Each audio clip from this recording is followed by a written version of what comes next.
Rebel star Prabhas వరుస సినిమాలతో దూసుకెళ్తున్నాడు. టాలీవుడ్లో ఏ ఇతర స్టార్ హీరో కూడా ప్రభాస్ స్పీడ్ని అందుకోలేకపోతున్నారు. మొన్న ఈ మధ్య సలార్ రిలీజ్ చేశారు. నిన్నగాక మొన్న కల్కి విడుదలై సూపర్ హిట్ అయింది.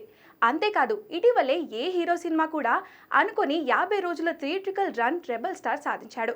ఈలోగా మార్టీ దర్శకత్వంలో ద రాజాసాబ్ అనే పాన్ సినిమా షూటింగ్లో పాల్గొంటూ హను రాఘవపుడితో మరో సినిమా స్టార్ట్ చేశాడు. బ్రిటిష్ కాలం నాటి రజాకార్ల నేపథ్యంలో ఫౌజీ టైటిల్ ప్రచారంలో ఉన్న ఈ సినిమా పూజా కార్యక్రమం రీసెంట్గా గ్రాండ్గా జరిగింది. అయితే ఇప్పుడు ఈ సినిమా గురించి ఓ వార్త టాలీవుడ్లో చక్కర్లు కొడుతుంది. నాని కోసం రాసుకున్న కథ ప్రభాస్ దగ్గరకు వచ్చి చేరిందని అంటున్నారు. కానీ దర్శకుడు హను రాఘపుడి చెప్పిన వర్షన్ వేరేలా ఉంది. సీతారాం కథను నానితో చేయాలని అనుకున్నారా అంటే లేదు, అది వేరే కథ. నానితో సెకండ్ వరల్డ్ వార్ బ్యాక్డ్రాప్లో ఒక సినిమా చేయాలని అనుకున్నాను అని ఓ ఇంటర్వ్యూలో చెప్పుకొచ్చాడు. దీంతో నాని కోసం రాసుకున్న కథనే ఇప్పుడు ప్రభాస్ తీసుకున్నాడు అని టాప్ ఊపందుకుంది. కానీ హను తన దగ్గర వార్ బ్యాక్డ్రాప్ స్టోరీస్ చాలా ఉన్నాయని చెప్పుకొచ్చాడు. కాబట్టి ఫౌజీ నాని కథ కాదు, నాని కోసం అనుకున్న కథ వేరు, ప్రభాస్ సినిమా కథ వేరు.